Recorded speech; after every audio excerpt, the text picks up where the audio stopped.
Teach math এডুকেশনের পক্ষ থেকে সকলকে স্বাগত। আজকে আমরা তৃতীয় শ্রেণীর ২৬ পৃষ্ঠার ৮ নং ৯ নং অঙ্কের সমাধান করব।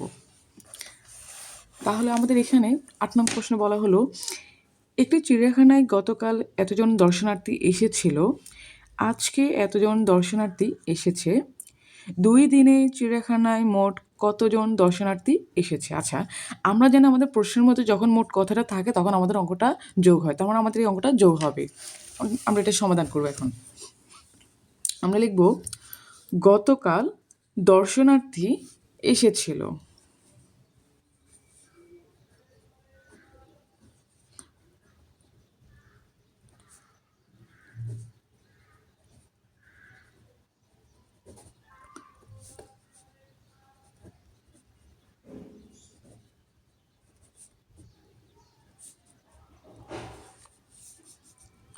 এতজন।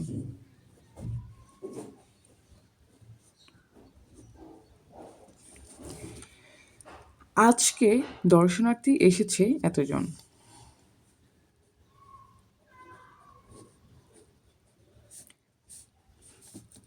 এসেছে।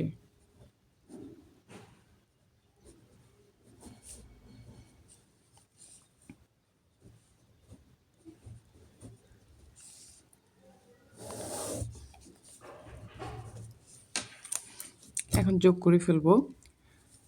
৬ 4 10, 10 শূন্য, হাতের এক এখানে দিলাম 6, 6 5 11, 11 1, হাতের এক এখানে দিলাম 7, 7 সাথে 14, 14 4, হাতের এক এখানে দিলাম 4, 4 2 6। আচ্ছা, এখন এখানে বলা হলো 2 দিনে চিড়িয়াখানায় মোট কতজন দর্শনার্থী এসেছে। আমরা লিখবো, আমরা শুধু এটা লিখলে হবে মোট দর্শনার্থী এসেছে, জাস্ট এই কথাটা লিখলেই হবে, অথবা 2 দিনে চিড়িয়াখানায় মোট দর্শনার্থী এসেছে এই কথাটা লিখলেও হবে।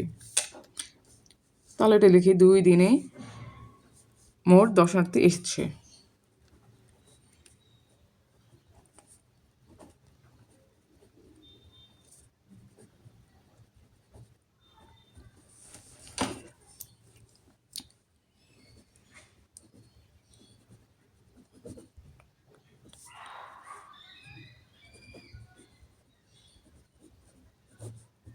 এতজন। তাহলে আমাদের উত্তর এতজন। এরপর এটা দেখি, একটি পাইকারি দোকানে এত বস্তা চাল, এত বস্তা গম এবং এত বস্তা চিনি আছে, ওই দোকানে কতগুলো বস্তা আছে। তাহলে আমাদের এটাও যোগ হবে। তাহলে আমরা এটাকে সমাধান করব। আমরা লিখব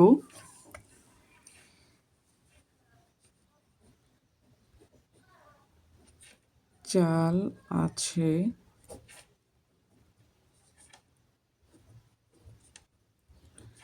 এত বস্তা,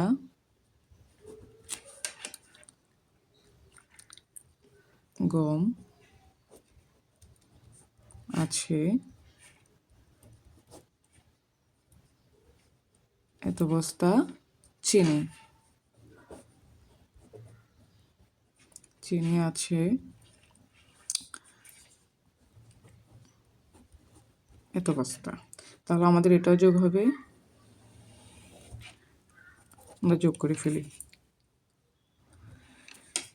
7 আর 1 8, 8 আর 6 14, 14 4, হাতের এক এখানে দিলাম 4, 4 4 8, 8 1 9, 5 2 7, 7 4 11, 11 1, হাতের এখানে দিলাম 2, 2 3 5, 5 4 9। তাহলে এখানে বললো ওই দোকানে কতগুলো বস্তা আছে। তাহলে আমরা লিখব দোকানে বস্তা আছে, অথবা শুধু বস্তা আছে এটা লিখলেই হবে।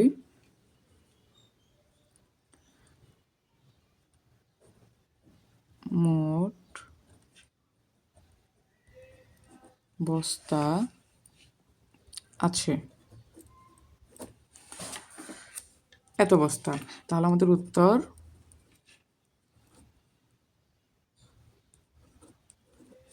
এত বস্তা।